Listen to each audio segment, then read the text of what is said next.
guys, welcome to Brains and the Beat here on YouTube. If you're new here, please like, comment, share, and subscribe.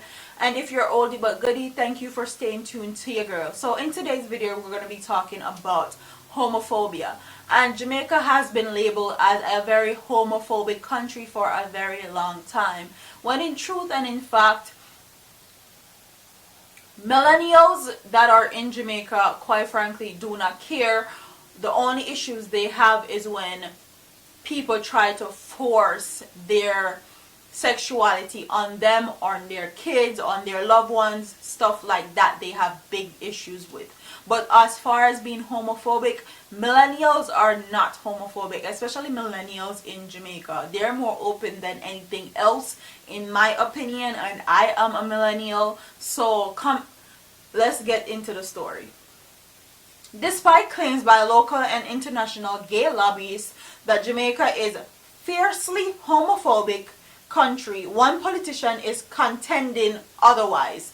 For years, Jamaica has borne the label of a country which acts very violent against persons who are not of heterosexual persuasions, and gay, especially those of the male variety, are prone to mob attacks. Several homosexuals have in the past gained asylum in the United States, Britain, and Canada, arising out of these claims. But counsel for Trafalgar, I'm sorry if I'm butchering your name, Division and minority spokesman on the building and town planning, Kerry Douglas, says that label is an unjust one and is mythical to say the least.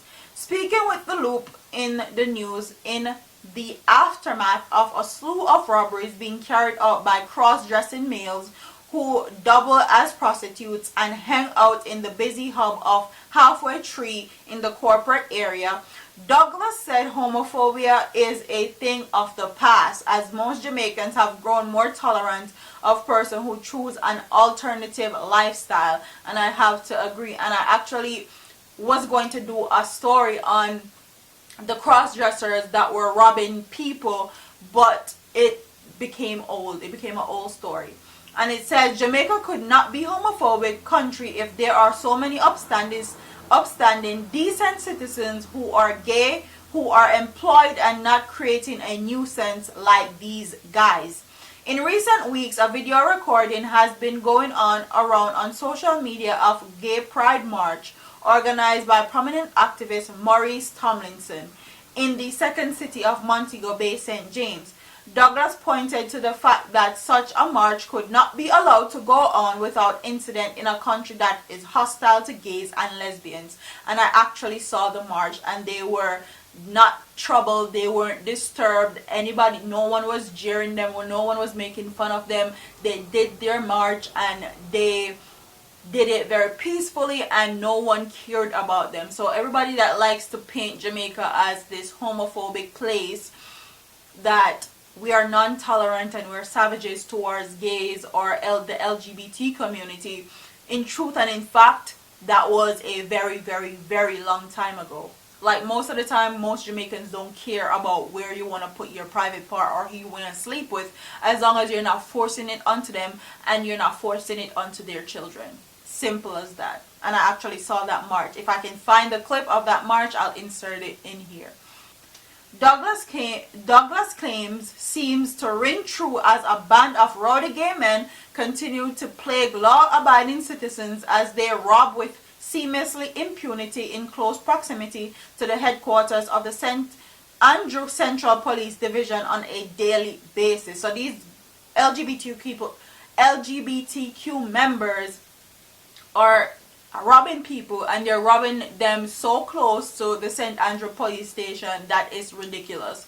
That means they don't have any fear in the world. So commonplace have these incidents become that cops at the Halfway Tree police station know the robbers by their aliases. Most of the cross-dresser thieves, prostitutes hail from the inner city communities, areas which were once branded as highly intolerant of gay men and lesbians. However, Douglas said there is proof that gays have lived in many inner city communities for years and have not been harmed. Cross-dressing males, thieves who double as prostitutes, are wreaking havoc in Halfway Tree. I think Jamaica is far more tolerant than the public hype. There is a vibrant community in Jamaica, and there isn't a sort of backlash that some people say. I think we are much more tolerant and accepting. Just go around and you will see there are more flamboyant in the way they dress and behave, as if they are comfortable with it. If that's the case, why are they stigmatized? Green said. It's just the hype from some who claim Jamaica is anti-homosexual, but the reality is far from that. There are many homosexuals who work, live freely in Jamaica.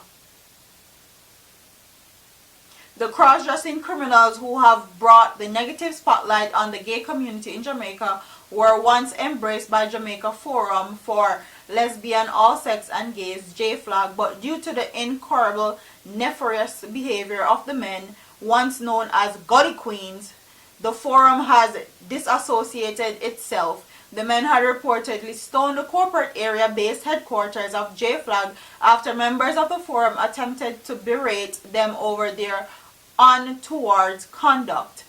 They used to go there and fight every day and behave in the most unbecoming manner, Douglas said. So the whole Gully Queen documentary that you guys saw on YouTube, these are the same men that are in Jamaica causing havoc on Jamaican society. They're the ones robbing law-abiding citizens, and they're robbing them so close to the St. Andrew police station that people think it's ridiculous and they don't have any fear in the world. So the J-Flag has actually disassociated themselves, and J-Flag is a LGBTQ place in Jamaica where people that want support and help can go to, and they have disassociated themselves from the Gully Queens because of what they're doing and how they behave and how they choose to behave in Jamaican society.